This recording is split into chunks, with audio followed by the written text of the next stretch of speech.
इस बार निकलेगा सिर्फ पतंग। यहाँ आने के बाद तो पब्लिक को देख के यही लग रहा है कि सिर्फ पतंग ही पतंग, बाकी सब खत्म। और बैरिस्टर असदुद्दीन अवैसी साहब इस बार बिहार के अंदर अपनी उम्मीदवारी भी बराबर बताएंगे और यहाँ से लोग उनको जीत का ताज भी पिनाएंगे। मिलजुल के लोगों फिर से पतंग को ही जिताना है, देकर अपना कीमती वोट अख्तरुल इमान को जिताना है।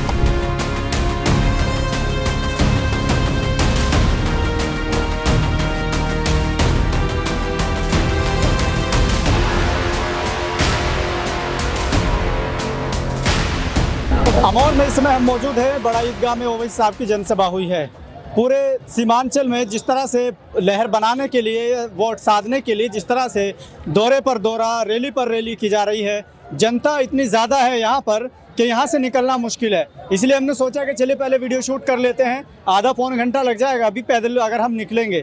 गाड़ी खड़ी है, वो निकलना मुश्किल है। उससे पहले यहाँ जो लोग आए थे उनसे जानने की कोशिश करेंगे। चुनावी जनसभाओं में अक्सर ये कहा जाता है कि लोगों को भीड़ इकट्ठा करने के लिए जो लाया जाता है उनको पैसे देकर लाया जाता है, और लगातार इस तरह की कई वीडियोस भी वायरल होती है और लगातार कई आरोप भी लगाए जाते हैं। यहाँ नौजवानों से पूछते हैं, क्या नाम है आपका? अब्दुल सलाम।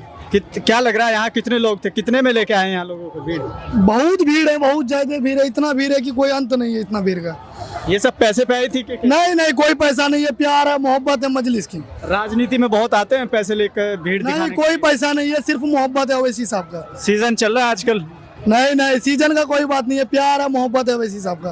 पतंग को वोट देता है पूरा मामूल। अभी एक रैली हमने कवर की थी, उसमें कह रहे थे कि हमको पैसा नहीं मिला है, हालांकि वो दूसरी पार्टी की थी। हाँ, लेकिन हर जगह हमने देखा इस तरह की बातें सामने आती है। तो यहाँ वाकई आते हैं? नहीं, यहाँ नहीं होते। यहाँ जेडीयू होते हैं, बीजेपी होते हैं पैसा देने वाले। ओवैसी सिर्फ मोहब्बत कमाने वाले हैं। मोहब्बत कमाने वाले मोहब्बत के मारे आते हैं इधर पैसे के लिए नहीं आते हैं। ये सब भीड़ ऐसे ही आ गई, बस मोहब्बत में आती है सब भीड़। तो ये मोहब्बत 11 तारीख को भी देखने को मिली। बस मोहब्बत देखनी है, अंगूठा दबाना है पतंग छाप पर। हाँ, और बाकी जो तीर है और वो हाथ चुपचाप हाथ छाप पर बटन नहीं, पतंग छाप पर वोट देना।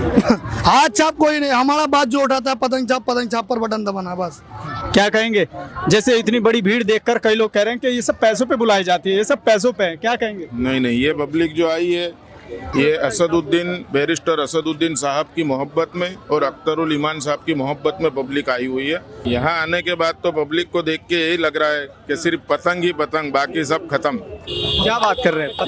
इंशाअल्लाह ये सब का माहौल ही दिखा रहा है, पब्लिक ही दिखा रही है कि सिर्फ पतंग ही पतंग हर जगह है, बाकी सब खत्म।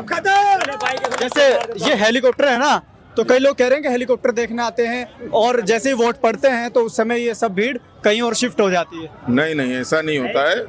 ये पब्लिक को ही देख लो आप, उनकी मोहब्बत देख लो। जी, सीमांचल में जैसे पिछली बार हवा थी 2020 की, 25 में भी क्या ऐसी है या उससे कम है? उससे ज्यादा होगी इंशाल्लाह। इस बार हमारी 24 में से 20 सीट की हम लोग उम्मीद लगाए हैं, इंशाल्लाह आएगी सीमांचल में। हेलीकॉप्टर में जवाब देना चाहते हैं सर, आपने बोला कि हेलीकॉप्टर देखने आ रहे हैं। हम आपको कहना चाहते हैं उन लोगों को जो हेलीकॉप्टर के बारे में बोलते हैं, जैसा कि हफनिया में और जगह में हेलीकॉप्टर नहीं उतरे, लेकिन ओवैसी साहब का चेहरा देखने के बाद हेलीकॉप्टर आदमी भूल जाता है। एक भी बंदा बोला कि हम हेलीकॉप्टर नहीं देखे, हमको तकलीफ हुआ नहीं, क्योंकि ओवैसी साहब का चेहरा देखने के बाद आदमी हेलीकॉप्टर भूल जाता है। हम सीमांचल और कुलिया भाई को एक ही बात कहना चाहते हैं, मिलजुल के लोगों फिर से पतंग को ही जिताना है, देकर अपना कीमती वोट अख्तरुल इमान को जिताना है। और दूसरा, अब तो बेईमानों और गद्दारों का खैर नहीं, पूरे सीमांचल में पतंग के सिवा कोई और मुश्किल है उनके लिए। भाई अभी जो जितने पार्टियां हैं ना, पप्पू यादव जी, उनकी भी जो सीट है ना, उनकी भी खतरे में है। उनको भी डर सता रहा है कि आने वाला मतलब वक्त में हमारा भी सीट कहीं खिसक ना जाए। तो सब लोग, इकरा हसन वहाँ से जो समाजवादी की पार्टी से मतलब है, सांसद है इकरा हसन, वो यहाँ क्या करने आए भाई? वो बाहर की नहीं है, वहाँ यहाँ करके आके कैंपेनिंग कर रही है, तो उस पर कुछ नहीं बोलती है। तो इकरा हसन को हम कहना चाहते हैं, आधा मोहब्बत कर दिया, आधा मतलब उधर उधर, मतलब कई ओवैसी साहब को भी मोहब्बत कर दिया। कुछ लोग हैं जो अपने हैं कि लड़ रहे हैं, सरकार नहीं बना सकते हैं। हम कांग्रेसों को कहना चाहिए, कितने साल से कांग्रेस सरकार नहीं बना पा रहे।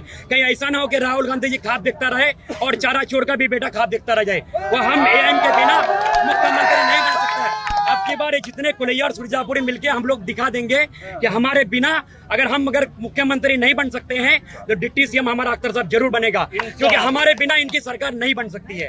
अभी कई लोग कह रहे हैं कि ये जो डिप्टी सीएम और सीएम की मांग कर रहे हैं, बीजेपी की तरफ से छोड़ा गया एक शगुफा है। अरे भाई एक बात बताइए, उपराष्ट्रपति का जब चुनाव हुआ अवैसी साहब ने राहुल गांधी जी को सपोर्ट किया और उनके 24 सांसद बीजेपी के गोद में जाके बैठ गया। एनसीपी जो मुंबई महाराष्ट्र शरद पवार की पार्टी, आम आदमी पार्टी, जितने भी है सब बीजेपी को सपोर्ट किए। हमारा अवैसी साहब किसको सपोर्ट किया? राहुल गांधी को। बीजेपी का बी टीम कौन है? अभी जो मास्टर मुजाहिद साहब जो आरजेडी में गए वो इंडिया में थे। इंडिया किसका पार्टी है? इंडिया पार्टी है वो तेजस्वी है, क्या बोलते हैं, नीतीश जी। और नीतीश जी का किसका कनेक्टेड है? मोदी जी से। तो बीजेपी का पार्टी कौन है भाई? 15 साल तलवा चाटा बीजेपी का। मास्टर मुजाहिद साहब बड़े बड़े दावा कर रहे हैं यहाँ के और बारी और ये वो, तो उनको क्या बोलिएगा बताइए जरा। अभी वो सेक्युलर पार्टी में है, सेक्युलर गठबंधन में है, तो कैसे वो सब? तो अभी हम सीमांचल में जितने सीट है ना, इंशाल्लाह 15 से 20 सीटें जाएंगे तो घुटने के बल हम लोगों को बोलेगा अवैसी साहब चलिए सीमांचल को बचाते हैं और हम गठबंधन में लेते हैं। ये भीख मांगेंगे हम लोगों से, नाक रगड़ के घुटने के बल आएगा। ये हम सीमांचल के लोग ये करके दिखाएगा। अभी आप लोग सब वहाँ चले गए राबड़ी देवी के आवास पे, आपको जरा भी अहमियत नहीं दी, जैसे गए ऐसे लौट के आना पड़ा। मुसलमानों को तो समझ में आया है ना कि हम 18% है, हमको अपना हिस्सेदार। आज तक कोई नेता प्रधान हमारा दरगाह मस्जिद कब्रिस्तान छीना जा रहा है, कोई हमारे हित में नहीं बोलता है। अब हम लोगों के समझ में आ गया कि कुलैया सुरजापुरी हम एक हैं और हमारा वोट कीमती है, बिकाऊ नहीं है। अब हम लोग बेचने का कारोबार नहीं करेंगे, हम अपना वोट सही जगह में डालेंगे और इंशाल्लाह मजलिस कामयाब होगा। हिंदू मुसलमान एक भाईचारा होगा, कोई भी गद्दार बेईमान हमारा सीमांचल में झांक नहीं पाएगा, उनकी औकात नहीं रहेगी। हम लोग को करके दिखाएंगे। क्या नाम हुआ? मोहम्मद सज्जाद। थोड़ा सा इधर आ जाइए, फ्रंट में आ जाइए थोड़ा सा। ये लोग क्या कहेंगे? जैसे ये भीड़ आई है, हेलीकॉप्टर देखने आई थी कि क्या? नहीं, अख्तरुल इमान साहब को अख्तरुल इमान साहब के चलते आए हैं। हाँ, ये हेलीकॉप्टर क्या लग रहा है? जैसे इतना विरोध कह रहे हैं लोग कि बहुत इस बार अख्तरुल इमान का विरोध हो रहा है, तो इस बार बड़ा मुश्किल है उनके लिए सीट निकालना। क्या सोचते हैं यहाँ के ये लोग? हुआ है, अख्तरुल इमान का विरोध नहीं चल रहा है। ये दूसरी पार्टियों का जो है ना, दूसरी पार्टी सोच रहे हैं कि कैसी तरह से उसको हराना है, तो उसका हवा निकाल रहे हैं। इसलिए इस बार निकलेगा सिर्फ पतंग निकलेगा। कैसे आ जाओ ना सदर साहब आगे। हमारे तमाम किशनगंज के क्षेत्र के सभी व्यक्ति पतंग को ही देना है वो। ठीक है, क्या नाम हुआ आपका? जी मेरा नाम अब्दुल बशीर सिंह है। क्या लगा माहौल देख के? यहाँ सीमांचल में आप है, आप पूरा डेरा डाले हुए हैं, क्या लग रहा है? क्या अलग है इस बार के चुनाव में? यहाँ का प्रचार देख के तो यही लग रहा है कि एमआईएम की सीटें यहाँ से निकल रही है और इस बार कुछ इतिहास लिख कर जाएगी।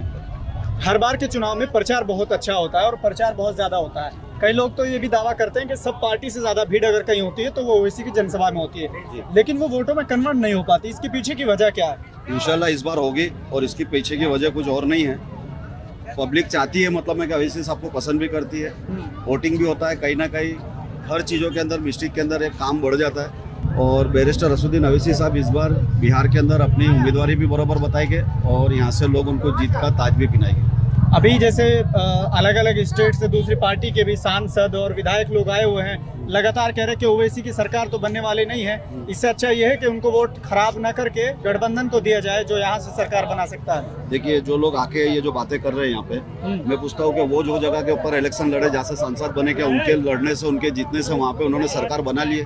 सरकार बनाना एक अलग चीज़ और इंसाफ की लड़ाई लड़ना एक अलग चीज़ है। बैरिस्टर असदुद्दीन अवैसी साहब सीमांचल के अंदर इंसाफ की लड़ाई की बात कर रहे हैं। जो यहाँ पे 70 सालों से जो पार्टियां राज कर रही थी, अलग अलग पार्टियों ने यहाँ पे शासन किया है, उन पार्टियों ने सीमांचल को बिल्कुल एकदम पिछड़ा हुआ कर दिया। यहाँ का जितना युवा वर्ग है, ये भारत के हर राज्यों के अंदर, बैरिस्टर असदुद्दीन अवैसी साहब यहाँ पे लड़ाई लड़ रहे हैं। यहाँ पे विकास होगा अगर सीमांचल के अंदर यहाँ की जनता ने एमआईएम के प्रत्याशी लोगों को अगर जिता के दिए तो उनका कारोबार, उनको रोजगार यहाँ पे मिलेगा। उनको सीमांचल छोड़ के दूसरे राज्यों के अंदर काम करने नहीं जाना पड़ेगा, वो अपने परिवार के साथ रहेगा। क्या लग रहा है यहाँ की जनता क्या ओवैसी की इस लड़ाई में साथ देगी? इंशाल्लाह जरूर देगा। कैसे देगी? क्योंकि हर बार चुनाव में सब लोग आते हैं, लेकिन जैसे ही वोटिंग का समय आता है तो बहुत पीछे हट जाते हैं ओवैसी से। क्या वजह है इसके पीछे? नहीं, ऐसा कुछ नहीं है। अब की बार जो है तो इंसान ने दिमाग लगा लिया है कि किसको वोटिंग करना है। हाँ, बस लगा क्या दिमाग लगाया? कि वैसे मतलब है उसको इमाम साहब को मिलेगा, अख्तरुल इमान को मिलेगा। पिछली मरतबा भी यहाँ से 5 विधायक जीत के गए थे। वो 5 विधायकों में से 4 विधायकों को अदर पार्टियों ने खरीदा और अख्तरुल इमान साहब को भी उन्होंने खरीदने की कोशिश करे। ये विधायक खरीदने की बात नहीं थी, असल बात ये थी कि यहाँ पे मुस्लिम लीडरशिप ये लोग खड़ी होना नहीं देना चाहते। सिर्फ यही मकसद के लिए उनको वहाँ से लिया गया और हमारे अख्तरुल इमान साहब को भी उन्होंने बहुत ऑफर करी, लेकिन यहाँ पे मुस्लिम की आदत को खड़ी करनी है, दलित आदिवासी को मजबूत करना है, पिछड़ा वर्ग को मजबूत करना है। यही मनसा और यही मिशन लेके बैरिस्टर असदुद्दीन अवैसी साहब चल रहे हैं। एक आरोप ही लगता है कि जैसे ओवैसी साहब मुस्लिम करते हैं तो एक तरफ 18% और 82% का जो चल रहा है, कि आप 18 करेंगे तो दूसरी तरफ 82% हो जाएंगे, और आप लोग क्या करेंगे फिर? वही भेदभाव वाली राजनीति। देखिए, हम लोग भेदभाव वाली राजनीति नहीं कर रहे हैं। 70 सालों से मुस्लिम ने हर पार्टी को सपोर्ट किया है। तुम आप जो इंडिया गठबंधन की बात कर रहे हो, इंडिया गठबंधन को हम लोग ने भी कहा कि हमको 6 सीट दे दो। बैरिस्टर असदुद्दीन अवैसी साहब ने, अख्तरुल ईमान साहब ने, आदिल हसन साहब ने, सब ने जाकर लालू प्रसाद यादव के घर पे भी जाके बोला कि हमको सिर्फ 6 सीट चाहिए। अगर आप 6 सीट में भी हमको नहीं ले सकते हो तो आप कैसा इंडिया गठबंधन तैयार करना चाहते हो? क्योंकि अगर आप इंडिया गठबंधन में हमको नहीं लोगे तो तकलीफ सबसे ज्यादा आज उनको हो रही है, आज उन्हीं को हो रही है ना। और हम तो हमारी 6 सीट मांग रहे थे जो आप लोगों ने ले लिया था, उसके तो हम दूसरा कुछ मांग भी नहीं रहे थे। तो इसमें इनकी जो मंशा है ना वो साफ समझ में आती है कि इनको मुस्लिम लीडरशिप नहीं चाहिए। और बैरिस्टर असदुद्दीन अवैसी साहब का यहाँ आना उनको पसंद नहीं है, लेकिन उन्होंने हमेशा स्टेज के माध्यम से कहे जब तक के सीमांचल को इंसाफ नहीं मिलेगा मैं यहाँ आता रहूंगा और सीमांचल को इंसाफ दिलाकर ही अपना दम लूंगा। अभी ओवैसी को एक्सट्रीमिस्ट कह दिया, चरमपंथी कह दिया, तो ये सब चीजें उन्होंने कहा कि हमने इसलिए साथ नहीं लिया कि वो चरमपंथी है। आप क्या सोचते हैं? देखिए, जो चरमपंथी वाला जो अल्फाज इस्तेमाल किया है हमारे तेजस्वी भाई ने, मैं उनसे कहना चाहूँगा कि आपने असदुद्दीन अवैसी साहब को चरमपंथी नहीं कहा। आपकी जो तरबियत है, आपको जो शिक्षा मिली है आपके घर से, आपने आपके परिवार को चरमपंथी कहा है। आपने आपके परिवार को चरमपंथी कहा है। आपको ये सोचना चाहिए कि जो बंदे को भारत के अंदर बेस्ट नेशनल अवार्ड के अंदर और सांसद का अवार्ड से नवाजा जाता है, आप अगर ऐसे बंदों को ये अल्फाजों का इस्तेमाल करोगे तो ये बिल्कुल गलत है। मेरा सदर, मेरा बैरिस्टर असदुद्दीन अवैसी साहब हर वक्त कलम देने की बात करता है कि हर सबके जेब में कलम होना चाहिए, लेकिन तेजस्वी यादव अपने स्टेज पे से तलवारें बांटता है। तो कौन चरमपंथी इसमें, आप बताएं मुझे। क्या कहें? मेरा तो ये कहना है कि तेजस्वी यादव जो कह रहा है कि उनको अवैसी साहब को चरमपंथी, तो मुझे लगता है कि उन्होंने ये वर्ड जो है गूगल से निकाला होगा, क्योंकि वो तो पढ़ा लिखा है नहीं बेचारा, बोल भी नहीं सकता। हाँ, वो बोल भी नहीं सकता। ये वर्ड जो है ना उन्होंने गूगल से निकाला होगा, चरमपंथी या अभद्र शब्द जो भी चीज है। हाँ, तो उनको मतलब का नहीं पता उसको। नहीं, हमें तो लगता है नहीं पता होगा, बाकी लोगों को क्या पता वो तो वो जाने। ऐसे ही बोल दिया बस उठा हाँ, के। बस वो गूगल से उठा के बोला होगा। क्यों जरूरत पड़ी कि ये शब्द कहना पड़ गया या गूगल पे सर्च करना पड़ गया? क्या वजह है? हो सकता है वो सीखने के लिए कर रहा हो। अच्छा जी, वो सीख के ट्रायल भी वैसे पे करेंगे।